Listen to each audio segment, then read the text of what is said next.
Reflexive pronoun.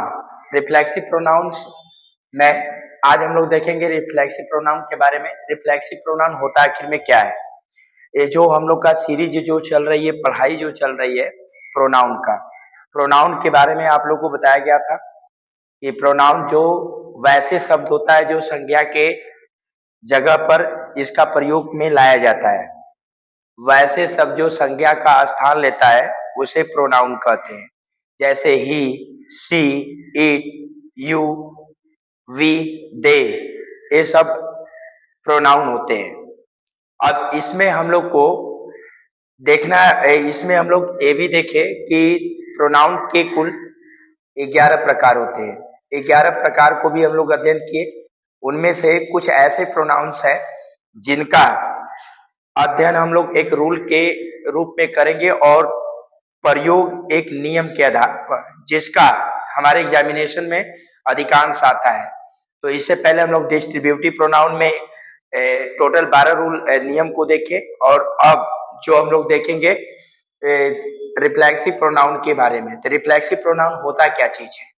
तो देखिए, our self, our जो सेल्फ है, सेल्फ, और it self, his self, her self, my self और योर सेल्फ, योर सेल्फ, ये जो हमारा होता है यह एक रिफ्लेक्सिव प्रोनाउन होता है। देखिए, रिफ्लेक्सिव प्रोनाउन में कुछ ऐसे प्लुरल जो प्रोनाउन है जिनका प्रयोग एक वचन में किया जाता है और बहुवचन में किया जाता है। जैसे योर, सेल्फ, जब सेल्फ की बात करते हैं तो एक वचन का बोध होता है, और जब सेल्फ प्रयोग करते हैं तो ये बहुवचन में लगता है। उसी प्रकार से देम सेल्फ एक बहुवचन प्रोनाउन होता है और आवर सेल्फ भी एक बहुवचन होता है। बाकी शेष जितने होते हैं वह एक वचन में प्रयोग में लाए जाते हैं। लेकिन यहाँ पे ध्यान आपको देना है कि जो यू होता है, यू एक वचन में और बहुवचन दोनों में इसका प्रयोग किया जाता है। तो चलिए देखिए, एक हम लोग बाई समझ के साथ इन्हें एक सरल तरीका से हम लोग समझने की कोशिश करेंगे। तो reflexive pronoun your self, your self, देखिए ये जो है एक वचन में यूज होता है, ये होता है बहुवचन। ए हिम सेल्फ, ही का आपका रिफ्लेक्सिव प्रोनाउन है। फिर इसके बाद आता क्या चीज है? It self, it self, them self, one self, उसके बाद इत्यादि इत्यादि, यह एक रिफ्लेक्सिव प्रोनाउन का स्थान लेते हैं। अब इनका हम प्रयोग देखेंगे। तो इसका रूल नंबर 1, यदि किसी भी सेंटेंस में वर्ब का सब्जेक्ट के रूप में रिफ्लेक्सिव प्रोनाउंस का प्रयोग हुआ हो तो वर्ब और ऑब्जेक्ट के रूप में रिफ्लेक्सिव प्रोनाउन का प्रयोग होता है। यानी कहा जा रहा है रूल के मुताबिक कि यदि किसी वाक्य में वर्ब सब्जेक्ट के रूप में लगा हो, यानी क्रिया जो होती है, क्रिया दो प्रकार की होती है, एक सहायक क्रिया होती है और एक मुख्य क्रिया होती है। तो यहाँ पर जो वर्ब है, वर्ब का प्रयोग सब्जेक्ट के रूप में किया गया हो तो वो स्थिति में जो रिफ्लेक्सिव प्रोनाउन होता है यह वर्ब और ऑब्जेक्ट का रूप धारण कर लेता है। तो आइए बाई एग्जांपल से हम लोग देखते हैं। जैसे आई हर्ट माई सेल्फ, इसका अर्थ है, देखिए आई है और यहाँ माई सेल्फ है, तो ये रिफ्लेक्सिव प्रोनाउन का प्रयोग हुआ है, लेकिन हर्ट के बाद यानी वर्ब के बाद।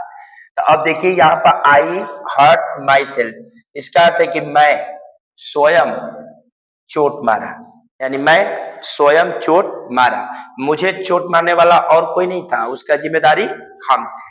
ठीक है। उसी प्रकार से हम लोग क्वेश्चन नंबर 2 में देखते हैं। यदि किसी वाक्य में वर्ब का सब्जेक्ट तथा ऑब्जेक्ट दो भिन्न व्यक्तियों का बोध करता है तो उस समय रिफ्लेक्सिव प्रोनाउन का प्रयोग नहीं होता है। यानी इसका अर्थ यही हुआ कि यदि किसी वाक्य में जो वर्ब है सब्जेक्ट और ऑब्जेक्ट को दोनों को अलग अलग बोध कराता है या दो व्यक्तियों का कराता है तो वो स्थिति में रिफ्लेक्सिव प्रोनाउन का प्रयोग नहीं किया जाता है। जैसे यहाँ पर देखिए, ही नोन्स मी, ही माने वह और मी माने मुझे, वह मुझे जानता है। तो यहाँ पर जो वर्ब है, जो ए नो माने जानना, तो यहाँ पर बोध ही का भी करा रहा है और ऑब्जेक्ट का भी करा रहा है। इस वजह से यहाँ पर रिफ्लेक्सिव प्रोनाउन नहीं लगा है। ये जो मी है ये ऑब्जेक्ट का स्थान लिया है, ऑब्जेक्ट का। नेक्स्ट आता है rule number 3, enjoy, pride, absent, present, introduce, busy, available, address, उसके बाद plus, plume, hurt, cheat, prostrate, resign, apply, acquit के बाद रिफ्लेक्सिव प्रोनाउन का प्रयोग किया जाता है। यानी जितने वर्ड लिखा गया है उसके बाद हमारा रिफ्लेक्सिव प्रोनाउन लगता है। ये वाले ऊपर जो दिया गया है इनका प्रयोग इन वर्ड के बाद किया जाता है। सिंपल तरीका से इसे हम समझे तो इन वर्ड के बाद रिफ्लेक्सिव प्रोनाउन का प्रयोग किया जाता है। जैसे देखिए इंजॉय या इंजॉय है, जो इंजॉयड आया है यहाँ पर इंजॉय है, तब इसके बाद देखिए हिमसेल्फ लगा हुआ यहाँ पर क्या है, रिफ्लेक्सिव प्रोनाउन है। इसका अर्थ है कि ही enjoyed himself in the party. इसका अर्थ यह हुआ उसने स्वयं को एंजॉय किया, किसमें, पार्टी में। सुनाया, वह स्वयं पार्टी में एक तरह से अपना मस्ती मौज किया। नेक्स्ट अगला चौथा है रिफ्लेक्सिव प्रोनाउन का प्रयोग सेंटेंस के सब्जेक्ट रूप में नहीं किया जाता है। यानी रिफ्लेक्सिव जो प्रोनाउंस है, ये सब प्रोनाउन जो है इनका प्रयोग वाक्य में कर्ता के रूप में नहीं किए जाते हैं। जैसे आई ए मिस्टर ए के ठाकुर, यदि हम ऐसे करें तो देखिए इसका कर्ता क्या है, आई है, तो यहाँ पर इसका प्रयोग हम लोग कर्ता के रूप में रिफ्लेक्सिव प्रोनाउन के रूप में नहीं किए हैं, सब्जेक्ट के रूप में यानी प्रोनाउन के रूप में किए हैं, तो ये सही है। अब इसी के जगह पर देखिए आई के जगह पर यदि यहाँ पर माई सेल्फ लिख देते हैं तो ये गलत है, ये वाक्य क्या हो जाएगा, गलत, क्योंकि कर्ता का स्थान कभी रिफ्लेक्सिव प्रोनाउन लेता नहीं है। इस चीज को आपको समझना है। नेक्स्ट रूल आता है 5 रूल्स। 5 रूल्स बोलता है, जो 5 रूल्स है, 5 रूल्स बोलता है कि रिफ्लेक्सिव प्रोनाउन के साथ एस्ट्रोफ का प्रयोग नहीं होता है। मान लीजिए कोई रिफ्लेक्सिव प्रोनाउन है उसके साथ हम एस्ट्रोफ का प्रयोग करते तो वो गलत है, वो गलत माना जाता है। जैसे देखिए ही सोल्ड हिमसेल्फ, हिमसेल्फ के बाद देखिए स्ट्रोप लगा है कार, तो यदि हम हिमसेल्फ में स्ट्रोप लगाते तो ये वाक्य गलत है। यहाँ पर हिमसेल्फ नहीं लगेगा। जैसे ही सोल्ड हिज ओन कार, इस तरह इसका प्रयोग किया जाएगा। तो इस तरह से हम लोग 1 से लेकर के 5 रूलों को रिफ्लेक्सिव प्रोनाउन के बारे में जाना। नेक्स्ट देखेंगे।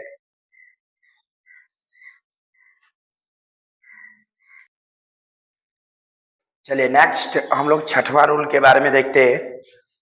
रिफ्लेक्सिव प्रोनाउन के 6वां रूल कहता है किसी वाक्य में वर्ब प्लस प्रीपोजिशन का प्रयोग हो तो उसके बाद रिफ्लेक्सिव प्रोनाउन का प्रयोग किया जाता है। जैसे देखिए माई मदर मस्ट लुक, तो यहाँ पर लुक जो है वर्ब है, और उसके बाद जो आफ्टर जो आया है ए प्रीपोजिशन है, अब उसके बाद जो आया है ए रिफ्लेक्सिव प्रोनाउन है। तो इस प्रकार से इसमें सेंटेंस में रूल के मुताबिक इसका प्रयोग रिफ्लेक्सिव प्रोनाउन का हुआ है। इसका अर्थ होगा my mother must look after, यानी मेरे माता अवश्य लुक आफ्टर हरसेल्फ, अपनी देखभाल कर सकती है। नेक्स्ट है बाई रिफ्लेक्टिव, यानी बाई प्लस रिफ्लेक्टिव के रूप में या अर्थ में किया जाता है। तो देखिए ही likes to spend time by, तो यहाँ पर भी है बाई प्लस रिफ्लेक्सिव, तो यहाँ पर हिमसेल्फ क्या है, रिफ्लेक्सिव। तो रूल्स के मुताबिक यहाँ पर भी प्रयोग इसका हुआ है।